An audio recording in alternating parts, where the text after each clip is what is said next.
Historias de la economía.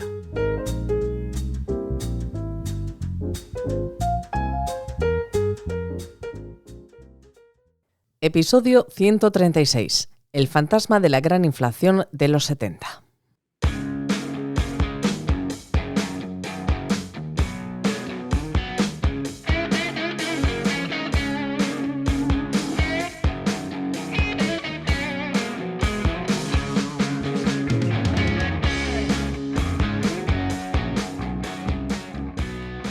En el año 2021 despertó la gran ola inflacionaria post-COVID, que hizo que muchos economistas mirasen al pasado, en concreto a la conocida como la gran inflación de los 70.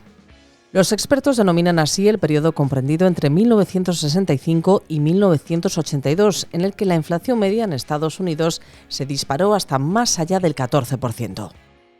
Visto en retrospectiva, detrás de este aumento disparado del IPC estaba la crisis del petróleo, la espiral salarios-precio, el mayor gasto social posterior a la guerra de Vietnam y el abandono del patrón oro por parte de Estados Unidos hasta insólitos controles de precios por parte del gobierno. Pero en realidad, detrás de estos factores estaba un mismo vector: la falta de credibilidad de la Reserva Federal, el Banco Central de Estados Unidos. La lectura oficial es que Paul Volcker acabó con todo eso al frente de una agresiva Fed que elevó los tipos con fuerza, pese a llevar a Estados Unidos a una severa recesión. Sin embargo, más de 40 años después de que los famosos detectives televisivos de los 70, Starsky y Hutch, colgaran la placa, una serie de académicos ha reabierto el caso. ¿Qué más estuvo detrás de la gran inflación? El profesor Itamar Drechsler, en una reciente entrevista en Bloomberg, reabría la espita. No se puede comparar el actual fenómeno sin antes entender qué ocurrió en los 70. El académico se retrotraía al paper que publicó en 2022 junto a otros dos investigadores que ponían patas arriba la versión convencional. Más que un problema de credibilidad de la Fed, la gran cuestión de fondo fue una espesa y árida legislación financiera que respondía al nombre de regulación Q y que en la práctica topaba los intereses que recibían los clientes bancarios por sus depósitos, lo que impedía la correcta transmisión de la política monetaria. La narrativa estándar de la gran inflación atribuye gran parte de la culpa a la Fed. Al no actuar con la suficiente agresividad, el Banco Central había permitido que la inflación se le fuera de las manos y había dilapidado su credibilidad ante el público. Señala el estudio. Esta teoría defiende que la pérdida de credibilidad aumentó las expectativas de inflación, lo que hizo que ésta se acelerara aún más. El ciclo solo se rompió, resuelve esta corriente, cuando Volcker elevó el tipo de interés a corto plazo a un nivel tan alto que la economía entró en una grave recesión y, sin embargo, no cejó en su empeño.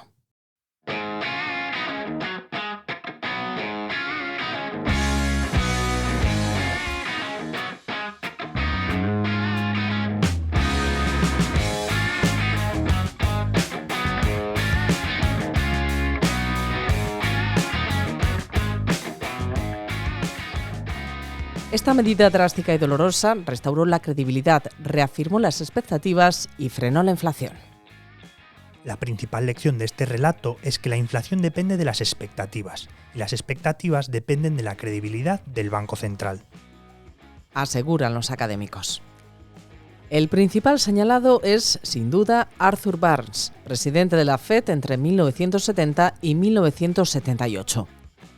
Bajo su mandato, sostiene la corriente oficial, se acrecentó la oferta monetaria pese a las previsiones inflacionarias y no se mostró la credibilidad necesaria para frenar las expectativas de inflación, pese a que también hubo notables subidas de tipos. La literatura académica apunta a la nula independencia de Burns respecto al presidente que lo nombró, Richard Nixon. El republicano designó a Burns con el encargo de un fácil acceso al crédito que mantuviera la economía boyante y el desempleo bajo, una auténtica línea roja en ese momento. Nixon tenía el convencimiento de que había perdido las presidenciales de 1960 por culpa de la Fed, entonces más restrictiva.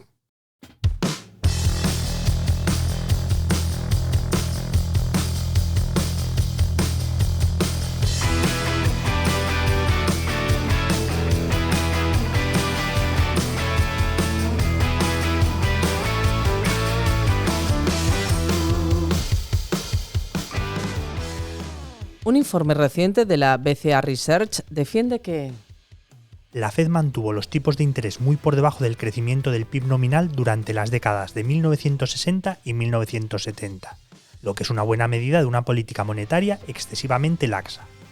Los banqueros centrales simplemente subestimaron la acumulación subyacente de presiones inflacionarias en un mundo donde la introducción del estado de bienestar había suavizado el ciclo económico.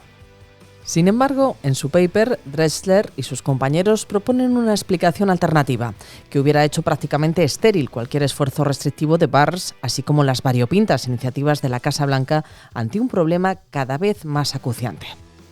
Los autores parten de la hipótesis de que lo que avivó la inflación y luego la aplacó fue la imposición y posterior derogación de los límites máximos a los tipos de depósito, en virtud de la referida regulación Q aprobada en los años 30. En 1965, la Fed permitió por primera vez que los límites máximos de los tipos de depósito establecidos con la regulación Q fueran vinculantes.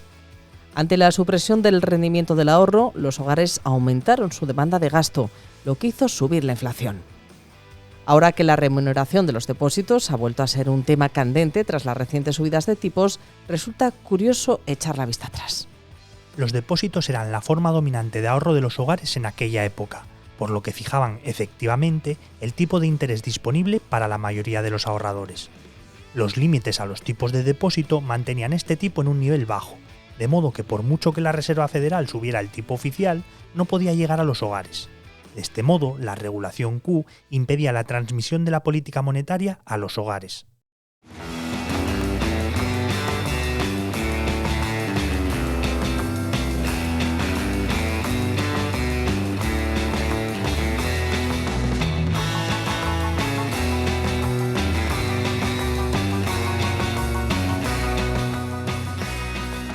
Al suprimir el rendimiento del ahorro, la regulación Q aumentó el incentivo para gastar, es decir, aumentó la demanda agregada, razonan los autores.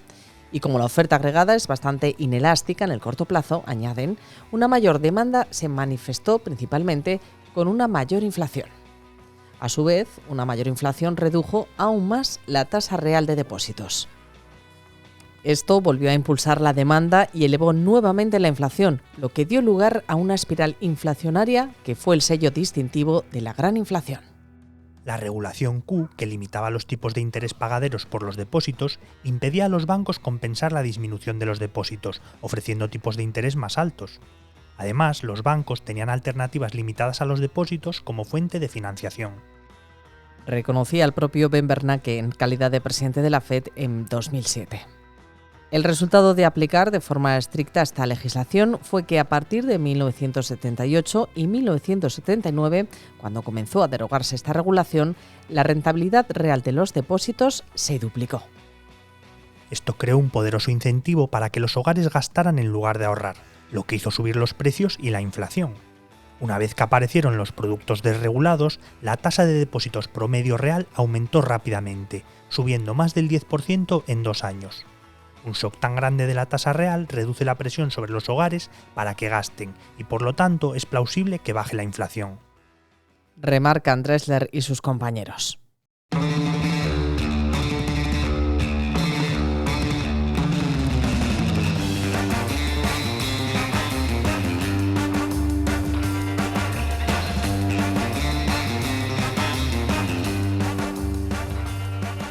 Con las debidas cautelas, Drexler y sus dos colegas reconocen que este fenómeno no excluye la posibilidad de que la hoja de ruta de Volcker se demostrase efectiva. Y por ello proceden a una comparación transversal en la que se cruzan las fechas de implantación y derogación de la regulación Q en diferentes zonas de Estados Unidos con la evolución de la inflación en cada una de ellas. Mostramos que la inflación subió inicialmente más en las zonas donde la regulación Q entró en vigor antes. Más tarde, la inflación disminuyó en las zonas en las que los reguladores permitieron derogar parcialmente la regulación Q, autorizando las nuevas cuentas No. Y cuando se levantó la regulación Q a nivel nacional, la inflación cayó más en las zonas con depósitos más desregulados. En todos los casos, los resultados transversales son lo suficientemente amplios como para explicar los cambios agregados observados en la inflación. La cuenta No, siglas en inglés de orden de retiro negociable, Es un tipo de cuenta de depósito que proporciona intereses y permite al depositante emitir cheques contra el dinero que se mantiene en depósito. La conclusión de fondo de Dressler y sus colegas es que el sistema financiero desempeña un papel clave en la transmisión de la política monetaria a la inflación. La regulación Q bloqueó esta transmisión, lo que provocó una aceleración de la inflación. En este entorno, la regla de política de la Fed resulta mucho menos importante. Sin embargo, y paradójicamente, si no se tiene en cuenta la transmisión, la política monetaria de la Fed parece ser más importante. Después de todo, la Reserva Federal subió los tipos sustancialmente durante todo el periodo, pero como la inflación no respondió, muchos observadores concluyeron que no lo había subido lo suficiente. Esta conclusión se vio confirmada por el aparente éxito de Volcker a la hora de reducir la inflación.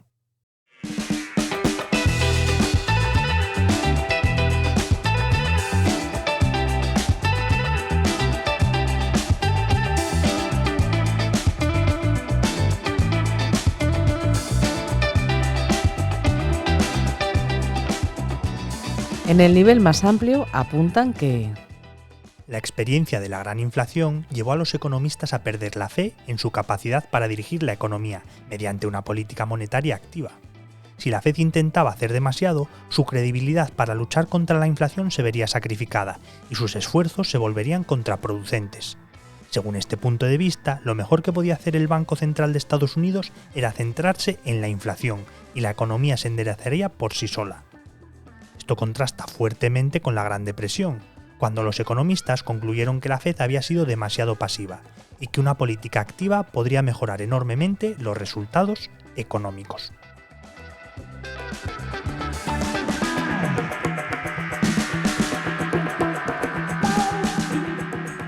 Este capítulo está escrito por Mario Becedas. La edición sonora y la selección musical son de Remo Vicario, mientras que la locución es de Javier Calvo y Lorena Torío.